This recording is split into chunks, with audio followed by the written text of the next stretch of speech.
उत्तर प्रदेश के एक तहसील क्षेत्र में ग्राम बराव के निवासियों के बीच एक गंभीर मामला सामने आया है।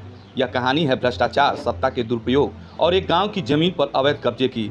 ग्राम पंचायत बराव की गाटा संख्या 7, जिसकी कुल रकबा 0.53 हेक्टेयर है, राजस्व अभिलेखों में आबादी और कब्रिस्तान के रूप में दर्ज है।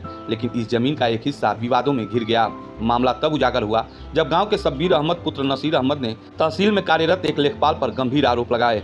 शब्बीर का दावा है कि इस लेखपाल ने, जो वर्तमान में तहसीलदार कोर्ट में पेशकार का कार्य कर रहा है, मोटी रकम लेकर कब्रिस्तान की 0.32 हेक्टेयर जमीन को बिना किसी सक्षम अधिकारी के आदेश के फर्जी तरीके से एक व्यक्ति के नाम खरौनी के रूप में दर्ज कर दिया।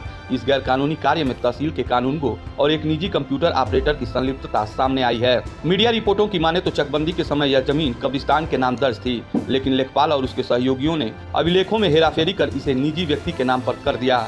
इतना ही नहीं, उस व्यक्ति ने जमीन पर कब्जा करते हुए एक गुमटी बनाई और अब वहां पक्का निर्माण करने के फिराक में है। यह सब बिना किसी वैधानिक अनुमति के हुआ, जिससे गांव वालों में आक्रोश फैल गया। शब्बीर अहमद ने इसकी शिकायत पहले उप जिलाधिकारी से की, लेकिन जब कोई कार्रवाई नहीं हुई तो उन्होंने अपर जिलाधिकारी वित्त एवं राजस्व का दरवाजा खटखटाया।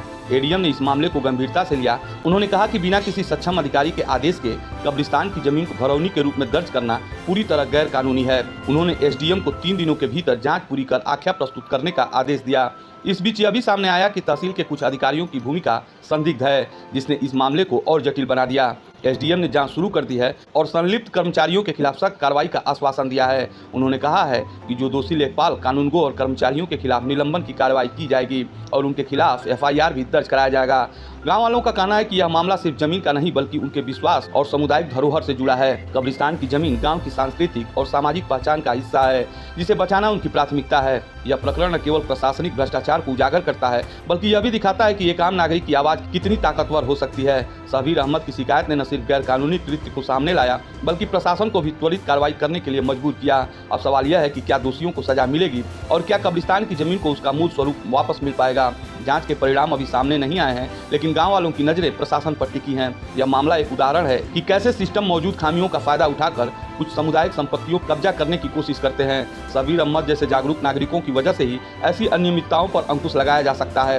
इस पूरे मामले में यह स्पष्ट है कि पारदर्शिता और जवाबदेही ही प्रशासन को मजबूत बना सकती है। गांव बराव के इस कब्रिस्तान की जमीन का भविष्य अब जांच के नतीजों पर टिका है। क्या न्याय होगा, क्या दोषियों को सजा मिलेगी और क्या गांव की यह धरोहर सुरक्षित रहेगी? इन सवालों का जवाब आने वाले दिनों में ही मिलेगा। यह कहानी हमें सिखाती है कि भ्रष्टाचार के खिलाफ आवाज उठाना कितना जरूरी है। शब्बीर अहमद की हिम्मत और उनके संघर्ष ने पूरे गांव को एकजुट किया। अब समय है कि प्रशासन इस मामले में त्वरित और निष्पक्ष कार्रवाई करे, ताकि गांव की अमूल्य धरोहर को बचाया जा सके।